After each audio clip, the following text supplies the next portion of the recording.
alors Aboubacar mu mel ni kon c'est une situation bu nga xam ne ñu ngi ko nekk di dund ñu bëri jàpp ne président de la République lépp mi ngi tàmbale ci dialogue bi mu wootee te dara warula ko lu dul diviser opposition bi nga xam ne ñu ngi woon ci dynamique bu am solo muy jëlee ko fi en 2024 lan ngay tontu ci loolu.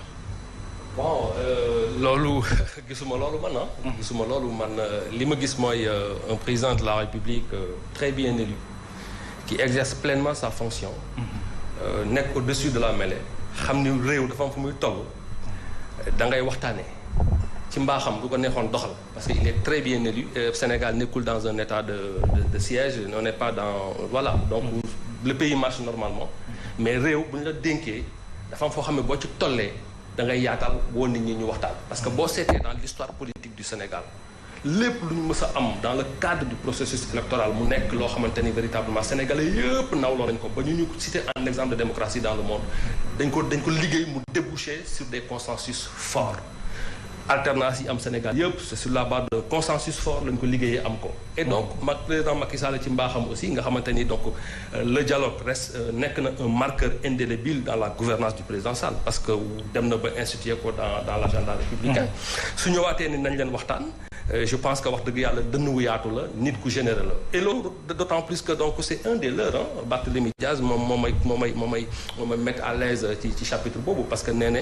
le président de la République est très sincère dans son appel au dialogue alors di wax également ni Barthélémy di clairement à la face du monde que bi muy dem di ñëw la mu fa waxtaanee di ko indi monsieur Ousmane Sonko xam na ko Khalifa xam na ko yëg nañu ko ñi diisoo ci waxtaan il n'a pas compris qu'est-ce qui a changé entre-temps alors de la même manière vous savez l'accusation gratuite est devenue pathologique chez nos amis pacifiens parce que c'est comme ça toujours loolu leen jural lii lépp li xew ci dëkk bi voilà d'ailleurs ñoom il semblait être satisfait du verdict en première instance parce que il n'entamait pas, il consacrait pas l'éligibilité de monsieur Sonko. Aujourd'hui ñu ngi crier partout parce que tout simplement il y a une décision en seconde instance. Parce que tout simplement ki nga xamante ne moo sentir ne dañ ko diffamer dans son honneur en tant que Sénégalais. il n'était pas satisfait du verdict. ak parquet bu nga xam ne itam ak parquet bu nga xam ne appel bu mu def am na jeexital aujourd'hui. Est-ce que loi may na ko wala mayewu ko. oui même bu ko loi maye. nekk na lu déterminant. je reste sur le principal est-ce que loi may na ko wala mayewu ko. on est dans un état de droit loolu droit may donc loi joxe na ko da nga koy jëli. donc loi may na ko am na possibilité defaat appel def na appel donc décision bi génn na mu ngi nii maintenant logique pour logique. su fekkee ni monsieur Sonko dans son appel donc à la désobéissance civile ni mu ko waxee noonu la koy respecter et tout effectivement donc il ne te répondra pas mais moi je te donne la réponse Fatou donc wóorul normalement def pourvoi en cassation loolu mooy yoon parce que looluy logique. qui ça wax ni monsieur Sonko. ah oui mais pourquoi c'est son droit non le plus absolu yaa ngi wax léegi yoon may lu ko yoon may kay. du yow yaay toog fii. non di ko wax ne warul def. non je suis juste une logique man damay suivre logique. interprété wu ma quoi dama ni. su ma taxawee nii. à partir d'aujourd'hui je ne reconnais plus la justice. damay appeler à une désobéissance civile. à tout bout de champ. logique pour logique damay dem ba jusqu'au bout. de li ma woote. su fekkee ni si tant est que il doit rester dans sa logique. war nañoo mën a yaakaar ni monsieur Sonko du def pourvoi en cassation loolu laa wax. waaw mais Boubacar bu ñu néew ma war na ko def néew ma war ko def damay interpréter rek les dires de monsieur Sonko. waaw mais bu ñu ñëwaatee ci dialogue bi nee nga président dafa yaatu dënn moo tax mu woote que dafa am sincérité loolu moom xanaa c'est un président niwlu la ñuy jàpp ne mooy sincère ci dialogue. parce que gis nañu dialogue yi ñu fi jot a woote ci lan la débouché ay deal ak ay compromission léegi pourquoi ñun ci moment bii c'est pas fortuit mu lancer dialogue après que F24 dañ ko samp ñu dëgmal ab manifestation le 12 mu woote dialogue ci diggante bi. waaw dialogue xaw ma noo ko waxee new deal xaw ma la yow donc. dialogue non new look président new look. waaw yow le processus de dialogue dans la République du Sénégal yow da nga koy teg dans l'intervalle de la mandature de Macky Sall depuis 2012 non man damay transcender loolu. non man damay juger. ci yim fi jot a def parce que yim initié ci yooyu lañ mën a juger mënuñu juger ci dialogue yi yeneen régime yi fi jógee gestion République continuité la mënoo dagg lépp ñëw teg ko man j'ai été très précis dans ce que j'ai dit dama ni dans le ci processus dialogue yi Sénégal mës a am lépp lépp lu ñu fi am ci système électoral boo xamante ni nekk na satisfaction ba àdduna dina ko taggee. ci ay consensus fort la génne. maintenant su Macky Sall processus de consensus boobu. mën nañ ko tudd sous Abdou Diouf. avec le code Kéba Mbaye. mais dama lay jox benn point le code consensuel de 92. oui bu indi ay résultats. non su Wade les résultats sont là sous Macky Sall. ani résultats yi. sous Macky Sall ma jox la benn point. waaye pour démonter li nga pour démonter li nga mais pour démonter li nga dem leen dialogué Aïssata Sall ñëw. dem leen dialogué. Karim Wade génn ci kaso non parce que dem leen dialogué Oumar Sarr ñëw fekk si ko dem leen dialogué dem leen discuter 25 points après ngeen ñëw le dernier mot me revient. loolu la ñu gis ci dialogue bi ñu fekkee. mu mujj te mu am tuuti loo xamante ne sax dañ naan jàll na ci. donc en comparant le processus vous pouvez pas dire que c'est sous Macky Sall la ñu am un consensus fort. J'ai pas dit ça. Je n'ai jamais dit que c'est sous Macky Sall qu'on a eu un consensus. da nga fi wax ay consensus. oui dama ni dans l'histoire politique du Sénégal waxtaan ak diisoo moo ñu may lépp lu ñu am ci processus électoral boo xamante ni nit ñi rafetlu nañ ko. de 1960 à maintenant loolu c'est indéniable kenn du ko dindi. maintenant pour revenir à la mandature du président Macky Sall mais yow lan moo indi tey l'élection des maires au suffrage universel direct. du dialogue moo ko indi du diisoo. ne dis pas qu'on n'a rien fait sous Macky. Ça c'est être dans un nihilisme. On l'a jamais dit. ñun dañu man dama énumérer fait yi fi jot a am après les dialogues. xam nga débat bi du ma ak yow boo ma bàyyiwul ma wax du sotti. ndeysaan donc boo ma bàyyiwul ma wax du sotti parce que du man ak yow da ngay bàyyi ma wax ak sénégalais yi ñu comprendre li may wax da ngeen expliquer ni yow da nga xool ci processus su dialogue bi. li nga xamante ne moo la ci neexul nga génne ko teg ko ci table waaye mais yow li nga gis après 2016 mais yow li nga gis man gisuma loolu man leneen laa gis mais li ma gis bàyyi ma wax ko ndax dama la bàyyi ma wax la li na ci yow loolu sa sañ-sañ la li na ci yow comme démocratie bi ma am ak mat gi ma am ak dal ba bàyyi la nga wax ko bàyyi ma man ma wax li na ci mat dama la ci jox benn point rek buy montrer que ni ci magistère u Macky Sall am na loo xamante ni avancée démocratique la dama ni la les maires yi nga xamante ne dañuy dem ba di leen tànn au suffrage universel direct loolu loo bañ Macky Sall nangul nit ci magistère am la amee c'est indéniable kenn du ko dindi léegi nag ñi ngay wax ni dañoo dem dialogue dugg ci Macky Sall mais da nga leen di laaj ñoom lan moo tax ñu dugg dinañ la jox la réponse mais si tant est que ils ont trouvé que ni lépp li ñu doon toppee Macky Sall wala di ko bañ ils ont fini par avoir le cœur net que loolu amul mais boo waxee sincérité man dama ciy douter ndax sincérité dialogue bu fekkoon ne wér na te wóor suñu defee dialogue ba noppi jël ay points tënk ko mu am ay points d'achoppement yenn yi pouvoir ak opposition jubawuñ ci moom mu dem tranché jëmee ci li nga xam ne pouvoir loolu la bëggoon. Absolument parce que nekkuñu ci monarchie on est dans une république moom la ñu dénk il y a deux choses il y a le dialogue après le dialogue il y a les prises de décision suñu dialogué ci ay points ba noppi ba d'accord dañuy xool ci consensus yi nga xamante ne ànd nañ ci ñu ne lii la consensus yi ñu àndul il appartient au président de la République de trancher parce que nag soit c'est lui qui rendra compte du ñu ne ci dialogue bi yëpp ay ñooy décider c'est lui. Et monsieur Dias, il y a le temps du dialogue il y a le temps de la prise de responsabilité et de décision c'est ça la vérité maintenant que le dialogue a été fait on a eu des consensus arrivé à un moment où le président de la République devait prendre les décisions mais il a pris les décisions qui sied et décision yooyu noonu moo ñu may tey jii mais attendez mais c'est après même que ces dialogues là ñu am et tout mais l'opposition a gagné quasiment les grandes capitales régionales loolu su fekkoon ne amuñu mais je termine non attendez dama ni c'est-à-dire que il faut pas scier le banc sur lequel on est assis xam nga nit gis nga nit ki faut pas que ñu nekk et puis seen victoire boobu jox leen comme cadeau c'était pas un cadeau hein ils l'ont eu d'arrache-pied mais nañu nangu ni kon le système là il est bon système bi tax loolu arrivé ba ñoom ñu mën a am loolu c'est un système boo xamante ne dañ ko war a rafetlu maintenant le président de la République dans le prolongement de ses initiatives a pris la décision de parfaire encore ce système. D'où la nécessité de dialoguer, d'où la nécessité de se mettre autour d'une table pour aboutir encore à des consensus beaucoup plus importants. Gage de rendre le jeu politique plus inclusif et plus transparent. Ma ñëwaat encore sur le cas de Ngor. Vous savez. Alors balaa ngaa ñëw ci oui non parce que nga may ma ci 2 minutes rek ma expliquer l'honorable député waaw xam nga waaw 1 minute l'honorable député rek ma dimbali ko xam nga ñoom c'est des astres de la désinformation et de la manipulation. Ils ont voulu non doucement man mu la bàyyi nga jàll.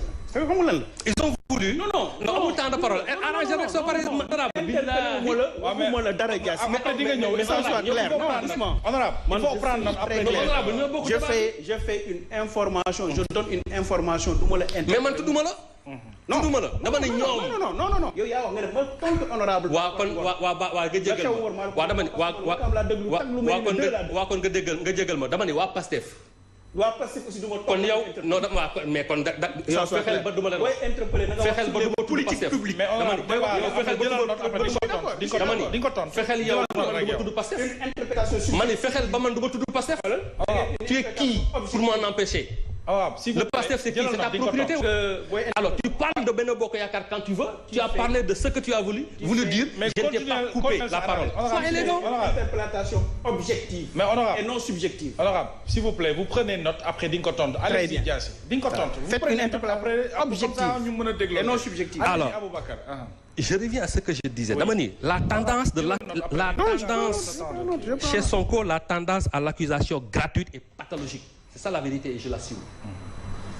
Sur Ngor, moi j'étais choqué quand j'ai entendu monsieur Sonko vouloir jël affaire Ngor bi ñëw dendale ko ak li xew. Mais c'est une interprétation. waaw non dama ko déglu. waaw mais sëriñ bi dama ko déglu. dama ko déglu nee na waa Ngor dañoo uyoo seen tur ay bañkat lañu. waaw mais la moo xew Ngor keneen ñi de quoi s'agit-il? Problème boo xamante ne sur un foncier la entre Ngor ak l'État du Sénégal, plus précisément la gendarmerie nationale. Mais le président de la République, conscient que son rôle c'est de fédérer les énergies, d'apaiser tout, comme moom ni mu ko waxee fii bu ko jiite woon xam nga loolu aussi yàq la quoi nit da ngay wax lu rafet. mais après que le bi nga leen dajale waaw mais dama ne le maire de Ngor bi mu génnee dégg nga lu mu wax. des décisions fortes ont été prises te ñoom li ñu bëggoon amul bu ñu amoon lu leen gënal nëgën yi gaa yi nga fay reyante waaye du am. On est clairvoyant et nous assumons dara du am coow du jib bal du tàkk géej gi du déborder fii laa la koy waxee. mais bakkan daanu na. d'ailleurs bakkan bi daanu nag naka la daanoo. xam nga ko expliquer ma fay. yow it leeru la de. déedéet moom moo ko wax. leer na ma dama ni non parce que ñoom ni ñu expliquer comme quoi que ni y a des tirs il faut am c'est pas. non monsieur Diassé, c'est grave si vous minimisez aujourd'hui. J'ai pas minimisé. Les blessés non. loolu naan li nga ne. mais Fatou Abdou bul ma wax loolu ma waxul. mais parce que loolu lan laa wax. vous avez interprété tout à l'heure. Qu'est-ce que j'ai interprété. am nañu sañ-sañ en quoi disant interprété. j'ai interprété en quoi disant. tout à l'heure yaa ngi wax li nga xamante ne moom moo fa am nga jàpp ne dara du fa xew. non je n'ai jamais dit ça. da nga ne dara du xomala dara du yëngu. dis-moi ce que j'ai dit. non dara du yëngu. non dara du yëngu non peu importe. non je te laisse. non j'ai beaucoup de respect. ne me laisse ne me fais pas dire des choses que j'ai pas dit. dama ni ñoom seen intention. moo doon ñu ne fa di reyante mais coow du jibal du tàkk dara du fa am. calme plat. calme plat mais dama ne deret tuuru na man. mais nous le regrettons tous. bakkan rot tout le monde le regrette. monsieur Diassé tout le monde le regrette. di nga ñu déglu parce que vous ne dirigez pas le débat. je ne dirige pas c'est mon temps de parole. yow yaa dugg sama temps de parole bëgguma bàyyi ma wax soo ma bàyyi woon ba léegi noppi na. dire que kon yow xamoon ni débat di dox. man xawma débat yow yaa ko xam jëlal. waaw bien sûr yaa dugg sama temps de parole alors que dañu lay laaj. non parce que dama war a relancer mais waruma coupé. non je ne vous ai pas coupé. alors vas-y Fatou je ne vous ai pas coupé dama ne est-ce que vous n'êtes pas en minimiser ce qui s'est passé à Ngor. parce que yaa ngi wax ne ki dee deewul amaana leeruñu ndax conditions yi mu dee mais il y a eu des blessés et leer na la si aujourd'hui des populations ñu ngi jàkkaarloo ak takk der yi ba mu am ay blessés ba le président de la République convoque une réunion c'est du sérieux ça. Je peux parler? Bien sûr. Loin de question moi, la kay pour nga tontu. loin de moi l'idée de minimiser. Je suis un Sénégalais, je suis jeune. mënuma am boobu posture non jamais. li ma wax c'est très clair dama ni ci bëgg-bëgg ñoom waa Pastef dans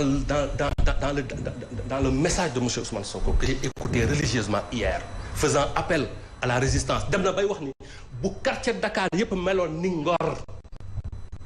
gendarme yi depuis avant Tabaski quartier Ngor bu ko quartier yëpp defoon Macky Sall abal ñu mais sëriñ soxna si loolu lu muy nirool. ñu ne kenn du wax loolu. non mais attendez. D'accord. Depuis quand dans ce pays-là on veut interdire aux gens de dire réellement ce qu'ils disent. Bon attendez il faut s'indigner. Pour autant vous vous indignez sur ce que j'ai dit en amont indignez-vous sur ce que monsieur Sonko dit. su quartier yëpp meloon noonu tey jii Macky Sall ne passerait pas la nuit au palais. Je déplore ça. Et dernièrement bi may mujjee waxee je sais pas si c'est de l'inculte ou pas mais j'ai été choqué hier quand j'ai entendu monsieur Sonko dire tout le temps dans la manipulation que colonisation traite négrière on nous l'a donné sur un plateau d'argent tout ce que nos ancêtres ont eu à faire comme bataille pour avoir ces trucs-là on veut passer tout ça en fait au profit pour dire que lépp lu ñu mës a am ay bataille mayuñu ko mais j'étais choqué très choqué et vous devez tous autant que faire se peut se joindre à moi et vous indigner par rapport à ces propos grossiers. Pour défendre quoi que ce soit maintenant pour ñëw ci loolu revenir un peu en arrière procès bi jàll na pour le moment Ousmane Sonko inéligible ci li nga xam ne moom moo tukkee ci cour d'appel inéligible pour le moment maanaam pour mu dem bokk ci élection yi ci cour d'appel bu ñu ci yamee mënul nekk xanaa ñu dem cour suprême ak lu ci topp avant Ousmane Sonko c'était Khalifa Sall après c'est Karim Wade Khalifa Sall aujourd'hui Ousmane Sonko sànq yaa ngi bàkku consensus fort boo xam ne am nañu ko de 1960 à aujourd'hui est-ce que dans une démocratie war nañu yegg ci nit bëgg a bokk élection ñu di ko xañ et souvent li jógee ci opposition mooy souvent on utilise la justice pour éliminer des adversaires politiques. Fatou Abdou vous devez xam nga tu sais vous n'êtes pas sans savoir que l'inéligibilité ne date pas d'aujourd'hui dans les lois sénégalaises c'est depuis Senghor.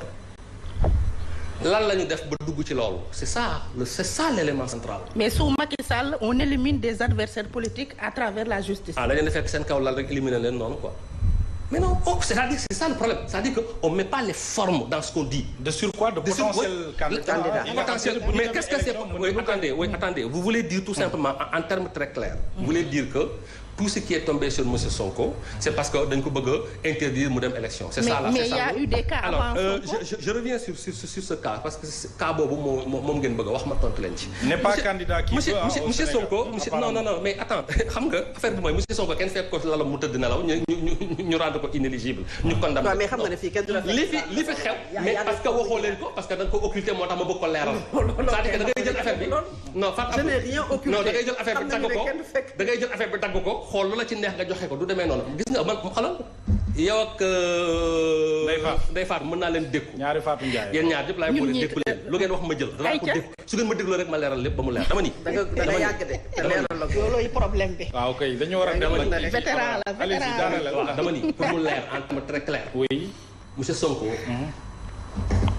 dossier privé la am ñaari dossier privé monsieur Sonko yow yëkkati woo ko këram ci période Covid di ko yóbbu Sweet Beauty nañ waxante dëgg moo fa demal boppam la fa xew fa ndaw si porté ko plainte la cay xew fa justice doxal man bokkuma ci justice je ne suis pas dans le pouvoir d'État damay maandu ci loolu parce que c'est un dossier pendant en justice nañ ko lijjatee beneen bi mooy Mame Mbaye Niang mais tout le monde a entendu monsieur Sonko dire que le rapport est là moo ko yore dif wax ko lu xale c'est un citoyen sénégalais Mame Mbaye il a le droit s'il se sent diffamé d'aller en justice mais c'est à Mame Mbaye d'apprécier c'est à Mame Mbaye d'apprécier c'est à Mame Mbaye d'apprécier moom mooy apprécier est-ce que li ko justice jox doy na ko wala doyu ko il s'est avéré que li ko justice jox doyu ko il est allé en seconde instance Boubacar quoi vous voulez dans une république que ni moom mooy li ko joxoon laabi nañ mais Boubacar bul fayee suñu xel parce que waxuñu cas Sonko kese dañu wax cas Khalifa Sall wax cas Karim Wade ñoo ñëpp ay potentiel adversaire lañ woon cas Khalifa lu ci xew cas Khalifa lu ci xew waaw wax ko ñu débattre man maay poser question yow je te demande c'est pas à toi de me poser une question lan moo ci xew Sénégalais yi xam nañ ko l'économie a été fait d'ailleurs Khalifa boobu ngay wax noonu mais Khalifa boobu il va au dialogue pour dialoguer parce que il a compris que ci dialogue la lépp xaj moo tax mu ñëw di ko def Karim Wade nee na moom révision procès la Karim Wade nee na lan moom dialogué wul nee na révision procès la man dégguma ko ci gémmiñam Karim Wade dégguma ko fenn fu mu waxee donc man xam man je suis du genre boo xamante ni du ma interpréter ay informations qui émanent de l'anonymat Karim Wade ay xoolal fukki at a ngi dégguma gémmiñam mu wax la mu wax ak la mu waxul ci ñi laa koy déggee du ma ci fiyewu d'accord très bien am nga alors honorable ñu ñëw ci yow jox la sa droit de réponse il y a eu des